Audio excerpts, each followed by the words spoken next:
Hello hall. So பேசிக்காக நான் ஒரு டிசர்ட் விரும்பின்றதுனால இன்றைக்கி நம்ம சேனலில் வந்து ஷாஹி துக்குடா எப்படி செய்கிறதுன்னு பார்க்கலாம். ஸோ இதுக்கு வந்து நான் வந்து ஃப்ரெஷ் ப்ரெட்ஸ் எடுத்து வச்சுருக்கேன். ஸோ ஒரு பேனில் வந்து நல்லா நெய் போட்டு க்ரீஸ் பண்ணேன். நான் வந்து மோஸ்ட்டாக எல்லாருமே வந்து டீப் ரோஸ்ட் பண்ணுவாங்க, பட் நான் வந்து ஷாலோ ஃப்ரை தான் பண்ணுறேன்.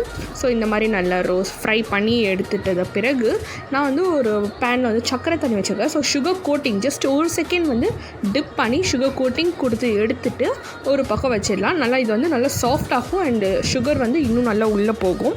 நெக்ஸ்ட் ஒரு பேனில் வந்து ஒரு 1/4 டம்ளர் தண்ணி அண்ட் 1/2 கப் மில்க் பவுடர் போட்டு நல்லா ஸ்டர் பண்ணிடுறேன். இதோடு வந்து ஒரு 3/4 ஸ்பூன் நெய், ஜிஆர்பி நெய் நான் எடுத்திருக்கேன். அது கலரும் நல்லா கொடுக்கும். ஸோ அதனால் ஜிஆர்பி நெய் போட்டு நல்லா ஸ்டர் பண்ணிவிட்டு அண்ட் அகெயின் நான் வந்து 1.5 டம்ளர் பால் ஆட் பண்ணிவிட்டு நல்லா ஸ்டர் பண்ணிவிட்டு and 3 tablespoon icing sugar or powder sugar, so 3.5 tablespoon sugar add பண்ணிடுறேன்.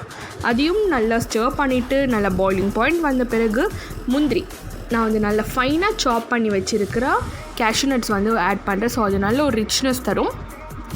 இந்த மாதிரி நல்லா ஸ்டர் பண்ணிருந்த பிறகு பாயில் வந்த பிறகு கார்டமம் பவுடர் ஒரு 1/2 டேபிள் ஸ்பூன் ஆட் பண்ணி அந்த ஃப்ளேவருக்காக அண்ட் இந்த மாதிரி சர்வ் பண்ணலாம். ஸோ முதல்ல வந்து ப்ரெட்ஸ்லாம் அழகாக அடுக்கி வச்சுட்டு நான் அதுக்கு மேலே இந்த கீரை நீங்கள் போர் பண்ணிங்கன்னா அவ்வளோ அந்த சாஃப்டாக வரும். ஸோ இதை நீங்கள் கட் பண்ணி சாப்பிட்டு பார்த்தா அவ்வளோ ஒரு ஃப்ளஃபியாக இருக்கும்.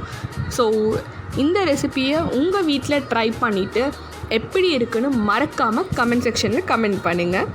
Thank you from kitchen paradise.